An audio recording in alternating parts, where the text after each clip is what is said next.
ICA presents.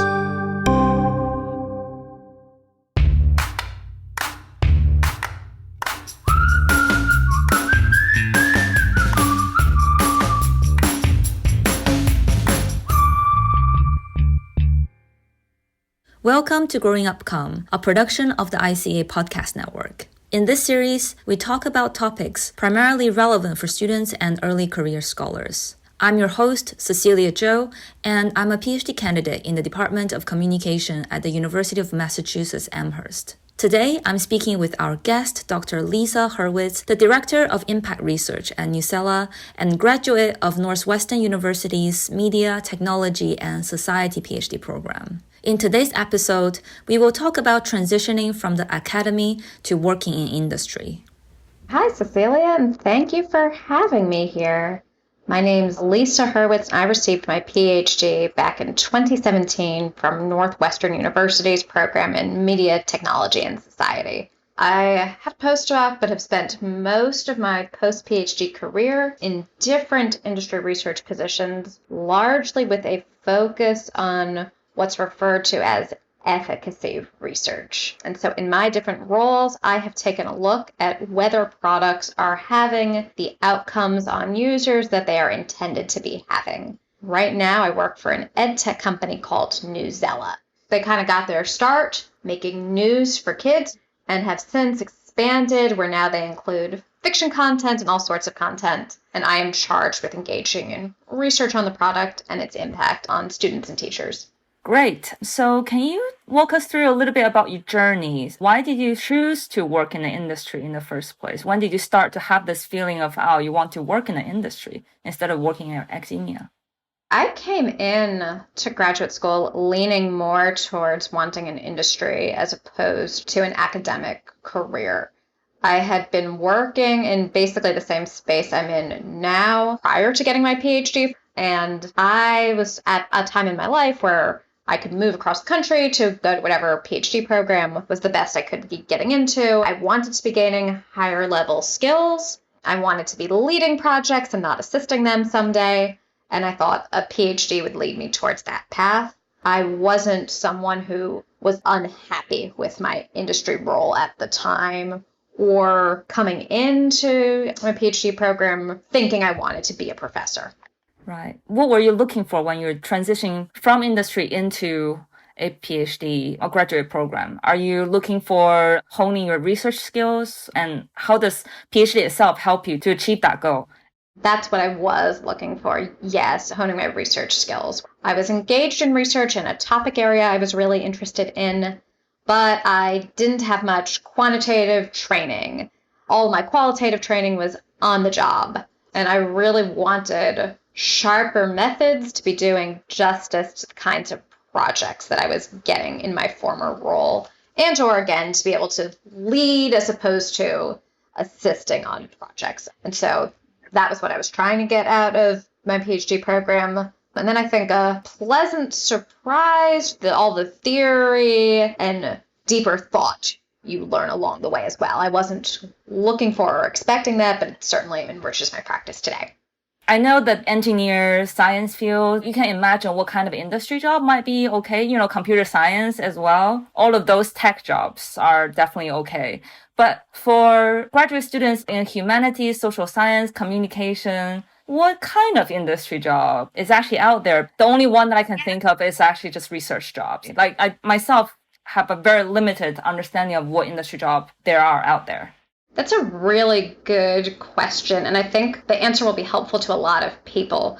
In a world where we're dichotomizing industry versus academia, jobs in government organizations that are reviewing grant applications and reviewing progress towards grants, I think we tend to categorize as industry.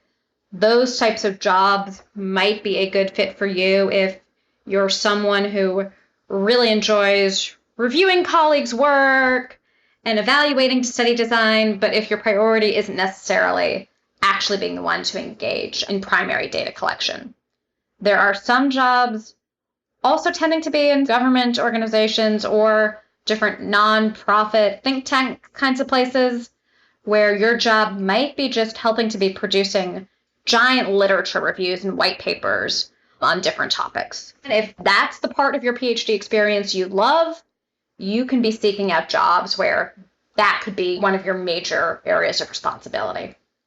For ICA, maybe the most common industry position that people go into would be in the user research space, where there you'll be working in partnership largely with different design teams who will be designing different features that'll be built out in technology, and you'll be engaging in research to be testing if they're on the right track and or the impact that these features are having.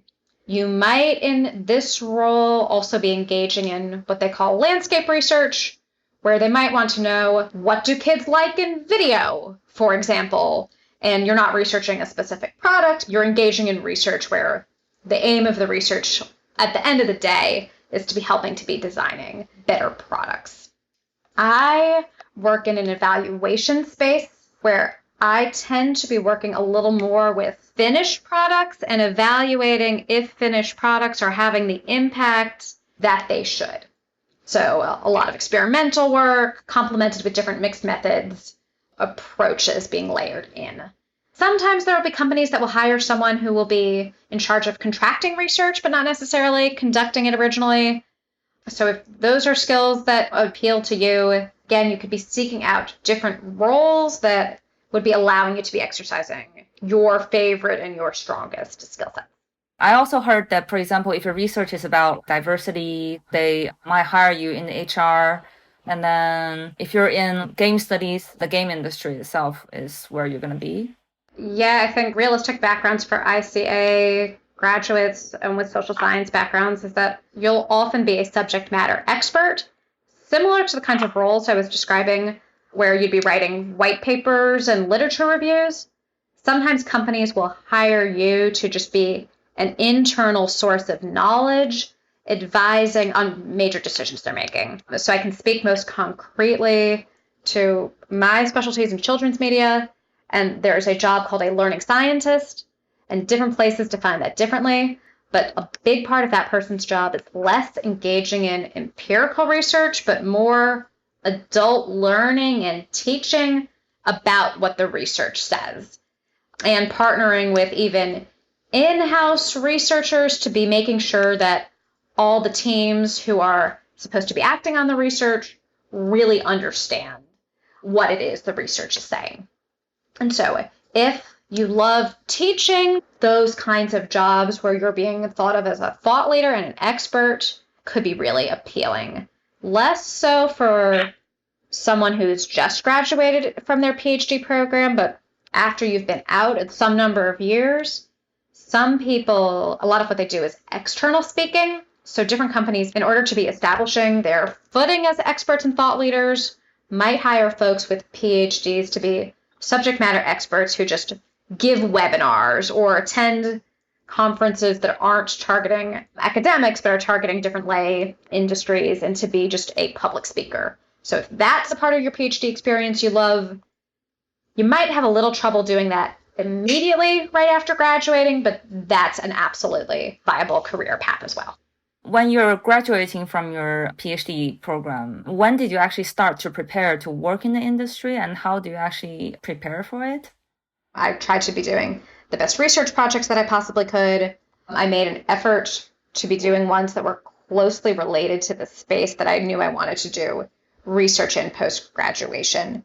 I also had one internship during graduate school. I got a certificate in management, which was something my university offered in the process of getting my PhD, which helped me get a little business experience that I wasn't getting in a university setting. And in addition, I started, especially during my postdoc year, taking on consulting projects here and there for different industry clients, which helped give me more recent experience I could be speaking to about applying my skills in an industry setting.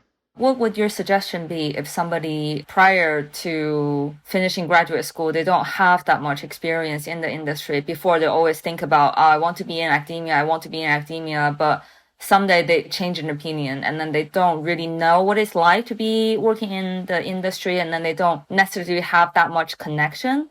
What would your advice to them in this situation? That could be a good scenario where trying to get an internship could be helpful. In addition, just engaging in informational interviews. If you go in either LinkedIn or in different databases through your university, you can find people who graduated not necessarily from your program, but from the university at large, who would be happy to talk to you about their job, what their day-to-day responsibilities are, what they like, what they don't like, what experiences they thought made them particularly qualified for that job. And people would be happy to be having those conversations with you. I've never intentionally declined anyone who was an alumni of my school who wanted to be getting that kind of career advice. So that's another good way. I think also something I advise students to figure out is what kind of industry career they specifically want. Because I think sometimes in academia, people will talk about industry as this monolith, but different industry jobs can be really different in terms of your day-to-day responsibilities. And the more you have an ideal target, sometimes the more compelling you can be in an interview scenario when you're then interviewing for jobs, where candidates tend to be less compelling if they're just like, I don't know, I want an industry job. The flip side to that, though, is sometimes if you're so picky with what you want, that makes it harder to find something.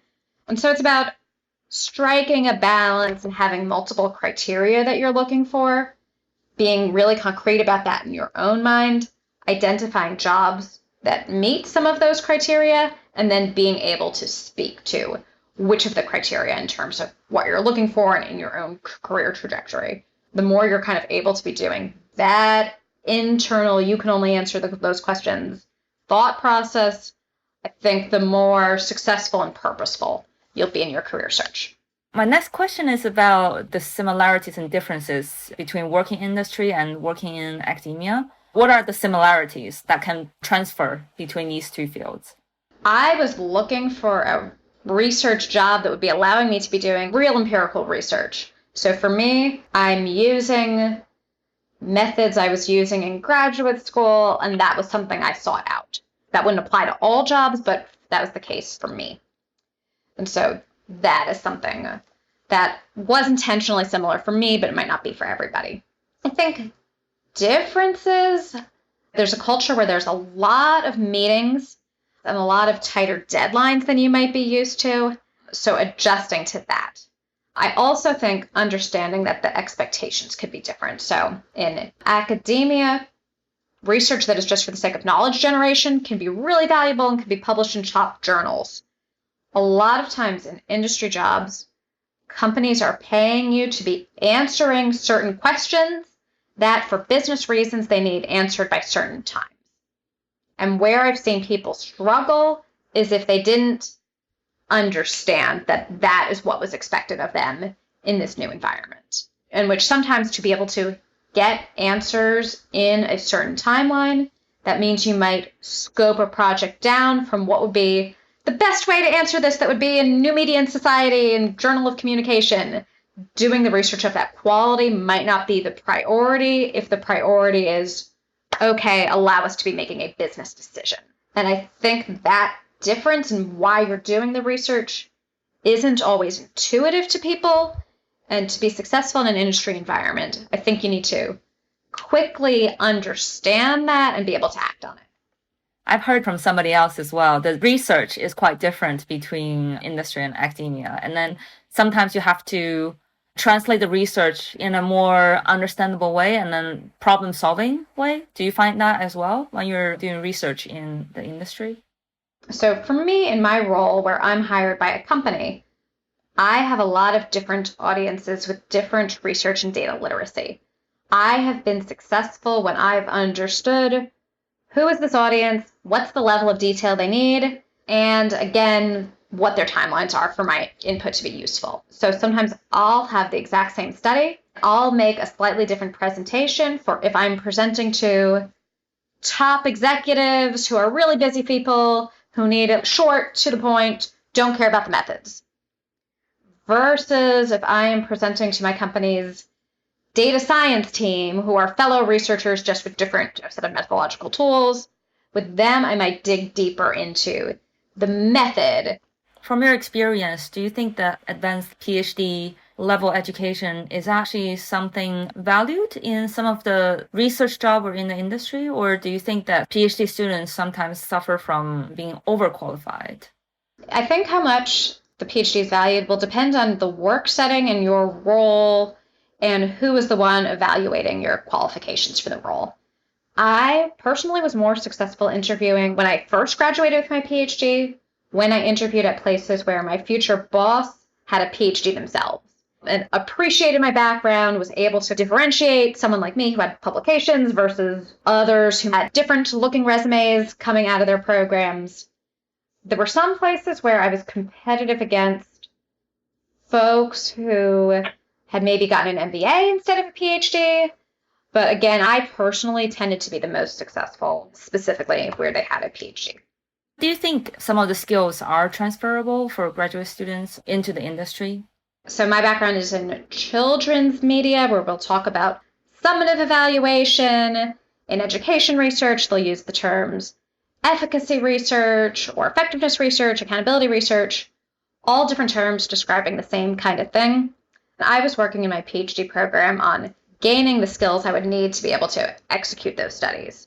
And where I was the most successful in the job market were jobs that would be allowing me to be engaging in the exact same type of research. I had done a lot of different methods. Anytime that I was interviewing for a job that required me to implement some specific research method I had engaged in graduate school, that was great because then I had an example of, yes, let me tell you about a project where I implemented that method. I think it's all about how you actually narrate your story.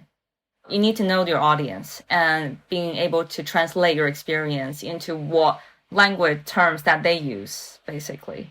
And owning that you have a story. So if you're going in and assuming, well, I'm like a blank slate starting from scratch, you're not if you're graduating from a PhD. You have deep experience with research projects, probably longer and more involved than even the projects that you might be engaged in a new role. So giving yourself credit for expertise you have is important. I want to ask you, what kind of support did you get from your advisor or your graduate program to pursue the industry job? And what do you think that graduate schools should do to prepare graduate students for broader non-academic jobs? Yeah, I think my advisor was very supportive, but I think sometimes she just didn't know in terms of couldn't give me advice, not because she wasn't trying to help me. She wanted to help me. It's just she hadn't walked down that path to know. And so where I was able to leverage her the most is when making different introductions to people who did work in industry careers. If I ever reached out to anyone who knew her and said, hey, I am a student of, and inserted my advisor's name, that was another way I could open doors and talk to people who had the expertise that she didn't to be able to be advising me in my career. In addition, I didn't talk to my university's career services up until I had reached a point my last year of my PhD program where I was struggling. And they had shockingly good advice, but they had good general career search advice that I wish I had sought out sooner because I think I could have had an easier time my final year had I gone in for advice before I was struggling instead of afterwards. And then in the postdoc they sponsored a ton of workshops that were designed to be focused on transitioning careers from academia to industry. And I had things I thought I knew because I had had an internship. I had had a couple years of entry-level experience. But they had really good advice. Some of the things I'm sharing now, but additional things I might not have thought of, like how to set up your LinkedIn to be catching the eye of recruiters who will know even less about research than anyone you'll actually be interviewing with. And those tips like that and workshops that they sponsored were great. So advice I have to current students is if you've decided you want to go down this career path, I think listening for those opportunities and taking advantage and not assuming they'll be too generic to be helpful. We're approaching the end, but I want to ask you, what kind of advice would you give to students who are trying to get into the industry, looking back at your journey or some of your friends' journeys? Figuring out whether you want an industry career and what career specifically you're looking for. Just saying I want industry isn't enough to narrow down the potential opportunities. I don't think an internship is essential to everyone, but I think can help if you either need opportunities to figure out what you want to do, or if you just want a work example of a type of project that maybe you're not engaged in your current role. Taking advantage of informational interviews and various workshops to be learning more about how to be packaging yourself and learning about what careers are like. I think that is helpful as well. And then I alluded to this a little bit. Make sure you have a LinkedIn, because keep in mind the way companies like any of the companies I've worked at function, they'll have a human resource department look through LinkedIn, searching different keywords, trying to be finding people who have research experience that would be meeting their different openings that are at the company. These same recruiters aren't searching across the entire internet to be trying to find you. So if you're not accessible on LinkedIn, if you don't describe any of your expertise, you're closing one door where actually people could be finding you, in addition to any outreach you were doing to be trying to find people. Awesome. Thank you for sharing all of your experience. And I hope that our audience can learn a lot from your experience. And thank you.